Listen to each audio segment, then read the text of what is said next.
In a world filled with screens and distractions, we invite you to reconnect with the natural world around you. Welcome to Nature Bound, a podcast dedicated to unpacking the intrinsic bond between humans and nature. We'll uncover the benefits of spending time outdoors, including how a nature-centric lifestyle can improve your mental health, elevate your leadership skills, and unleash your creativity. And now here's your host, outdoor enthusiast, and renowned author of The 7 Principles of the Magic Rock, Emmanuel Rose.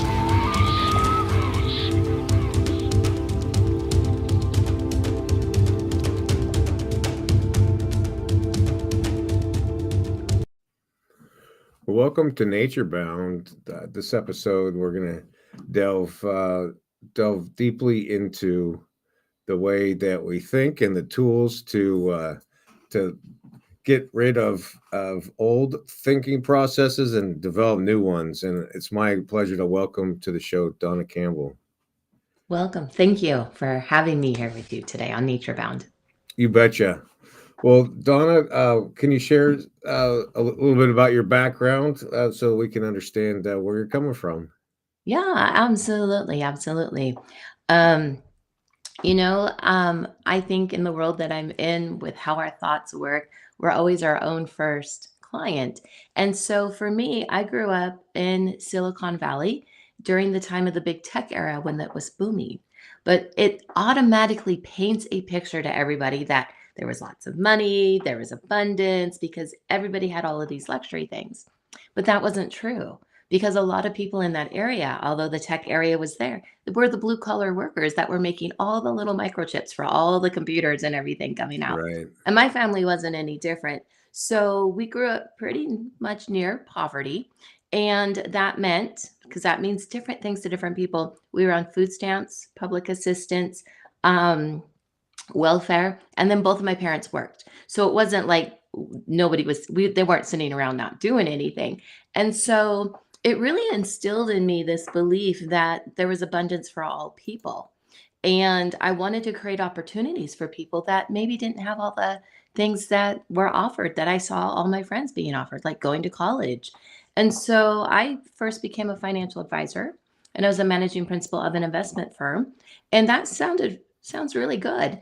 And I was responsible for $500 million of other people's money. But what happened with that at that career, the stress, the worry, the pressure broke down my health. I couldn't digest food for over 2 years.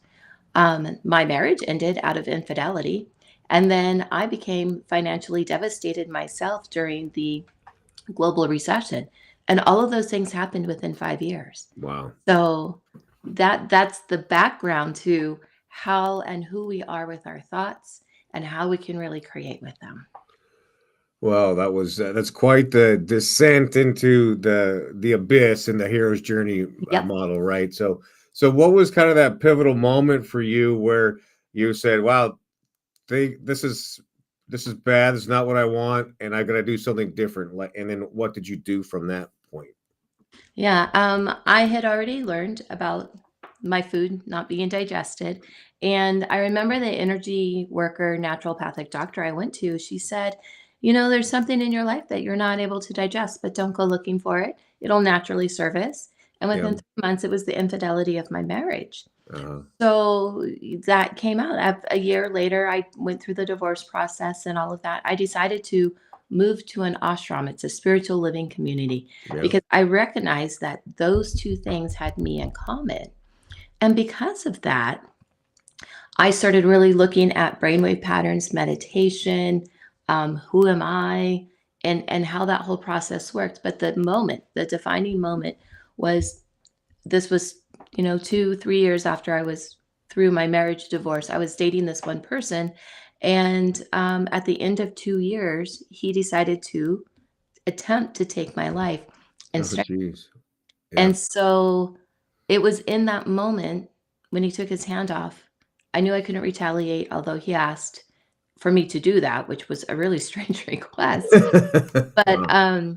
I left. And when I did, I made a promise to the universe, to God, to Creator, that if myself and my children were kept safe, I would really dedicate my life to this healing path. And when you make a promise like that, the universe makes sure you fulfill it. So, Yeah. so that Right. Those kind of moments where your higher self and your psychology catch up with each other, and you're centered and focused into what you were incarnated for. Yep, exactly. Wow. Except, yeah, it was a very interesting moment to get there. I would not ever wish that on anyone. Right. Well, that's that way with initiations, though, right? We don't get to choose how we get initiated. We just have to observe and interpret the initiation and then make the best of it, right? Absolutely. Absolutely there. Wow. Well, that is an interesting. You have a very interesting story, and I'm wondering, one of the things that people always say when we talk about meditation is like, "Well, I don't know how to meditate. I don't know how to get started. I don't know what to do." Right? Like in our Mhm. culture, we've totally that lost touch with that practice. So, what's kind of your way of helping people go from being interested in it to actually doing something with Mhm. meditation, and what styles of meditation? What is really interesting about that is a lot of people have different thought processes about what meditation is and isn't. And on a basic science level, it's an alteration of your brainwave patterns. Right. And so a lot of people think you have to sit around and go om and clear your mind and silence it and have no thought, which, by the way, is incredibly hard. So what I like to do when I teach meditation is what I call sensory meditations. Because if we give the brain a job to do and focus on one task, then we can actually complete the meditation.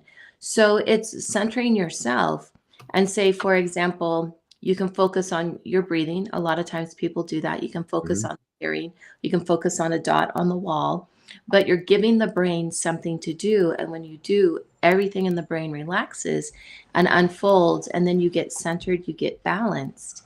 And when that comes in for the meditation, your mind is clear. Did all of the thoughts go away? Probably not. But Right. when you give the brain a task, then you can go into meditation. Yeah, Sadhguru has an interesting take on that. He says, "You spend all this time developing this mind muscle, and then you expect that in the first time you sit down to try to not have the mind muscle work, that it's going to be gone. You know, like the brain has its function, and it's not going to be eliminated, right?" Exactly, exactly. And then it also, depends on what style of meditation you want to have as well, because there's dynamic meditation where people teach you to visualize, which then engages the frontal cortex.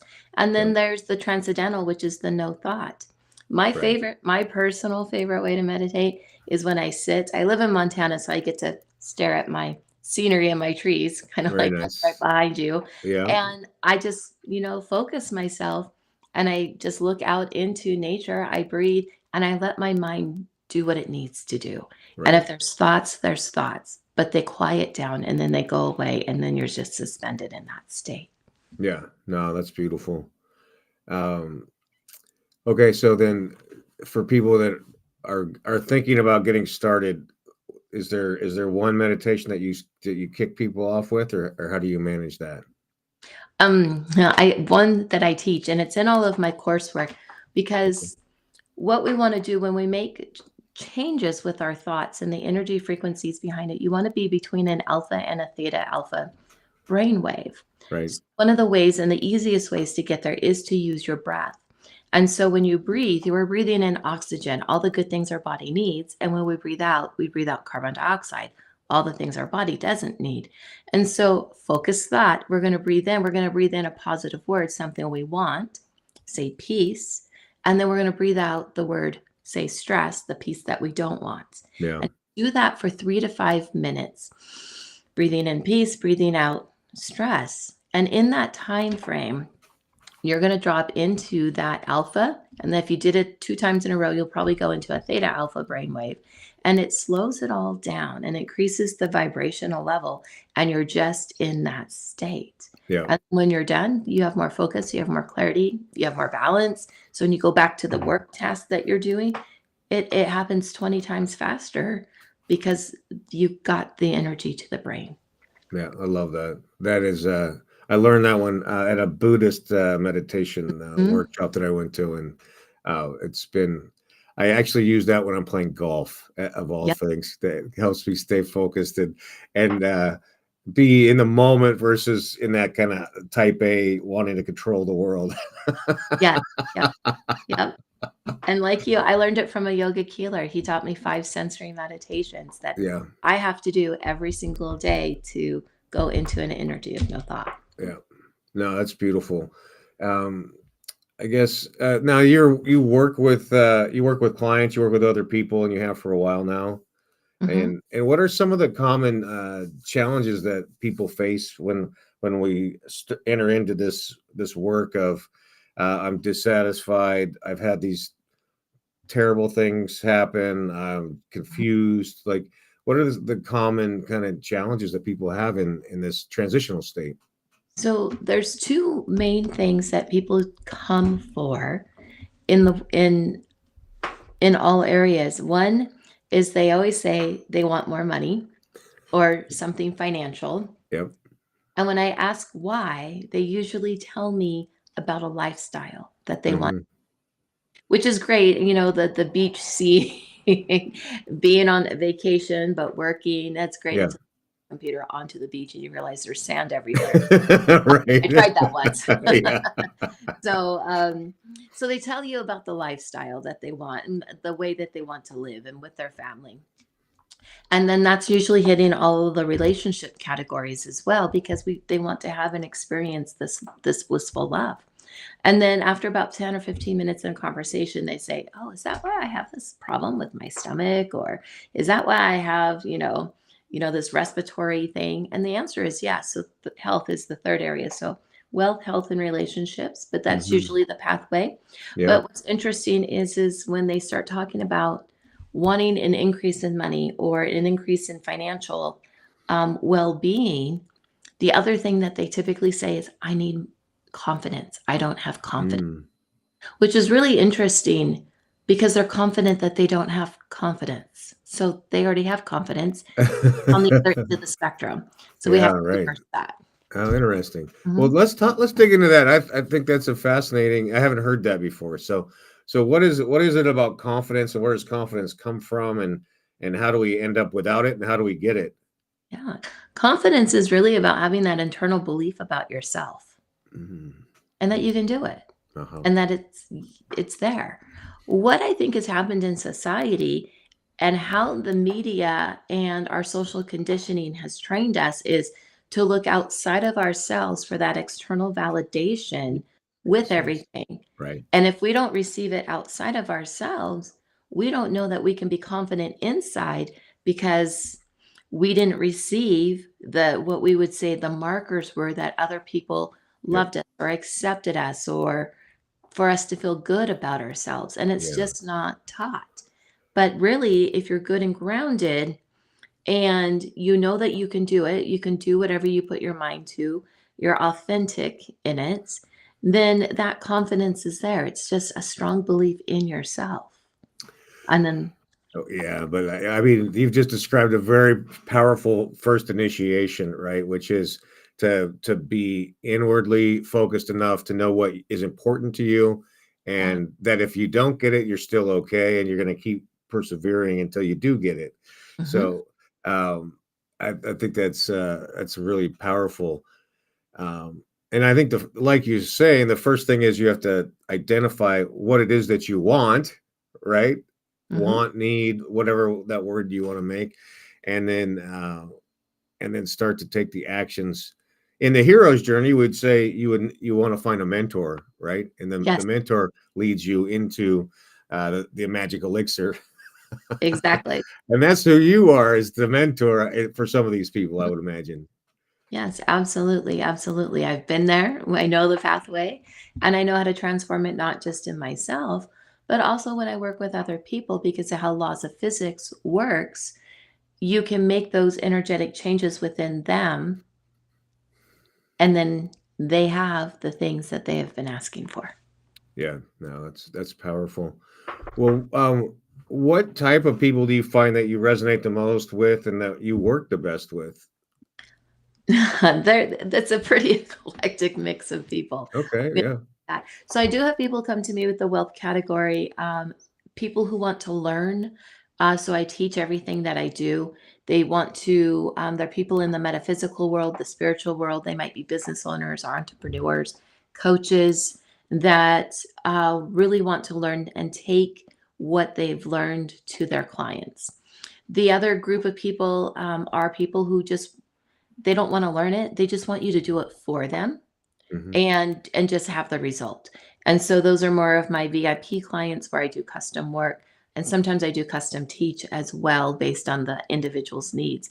And then that's kind of really the last category, are the ones that really want to take that year journey and do the custom work, do the intensives, do everything. So they have a whole recalibration of their life. Yeah. So some are issue focused, some want the year long, and some want to learn. Wow. And then in your practice, you said you lived in Montana. You got a great view. What's your nature bathing regimen like? Get up in the morning, make coffee. A Buddhist monk taught me how to make coffee. It was one of the most comical moments that I've ever had. And then after I go through my little coffee ritual making moment, I usually go sit on my deck and I go and do my meditation. I get ready for the day, go out throughout the day. If I need to, I'll do it in the mid-afternoon and then in the evening. But if I have big blocks of time, or Yeah. if I'm just doing computer work, I take my computer outside and I'm sitting out on the deck. Uh, Nice. and if I get to, I'll escape and I'll go hiking or kayaking, or in the winter, I'll go cross country skiing, because the more you're outside, the more of those positive ions you get, the clearer your mind becomes. And the answers, because they're always inside of you, are there. And chaos leaves your life. Yeah. Well, that I agree with deeply, and that's been my secret. And I can't believe the number of things that have come to me by just standing outside, Hmm. looking at the trees, Yes. or spending purposeful time outside alone, and then working meditation practices and getting fed by that higher vibration. Hmm. Yes. Well, good. I guess what do you recommend for people who are like, they know they want to change, but they're not sure what to do? How do we get people from that Mhm. part over that bridge of indecision? The easiest way is I just have people book a 15-20 minute phone call on my calendar, and we understand what their goals are, who they are, what they want to accomplish. And then once that information is there, I can show them what's stopping them, what is blocking them, and then what is the best possible pathway for them. And then they have the ultimate choice to choose. So that's the easiest way. If you don't know, ask Yeah. and get the information. And then if it's not me, look up other people, because other people do this work too. So you're gonna align with the person that you resonate with. Yeah, but I would just say that it's important to get help and get the help that you, like you say, that you resonate with, and then work the program that they recommend for you. What Be a good student. Absolutely, absolutely. I think that's the hardest hurdle is we're not trying to ask for what we want or what our needs are. And so we don't ask. We just anticipate or expect people to know, but we Right. don't. We don't even know for ourselves sometimes. So Right. the simplest thing is ask. Yeah. I think it says, "Ask and you shall receive." Yeah. Well, good. That's probably the best way to end right there. Usually I ask on what for one thing, but I think you hit it on the head there, Don. Ask and you shall receive. Thank you so much for your time this morning, and I really appreciate you spending time here having this conversation with me. Thank you for having me. This has been fun. All right. Well, you have a great day, and I hope you get outside. Oh, yes.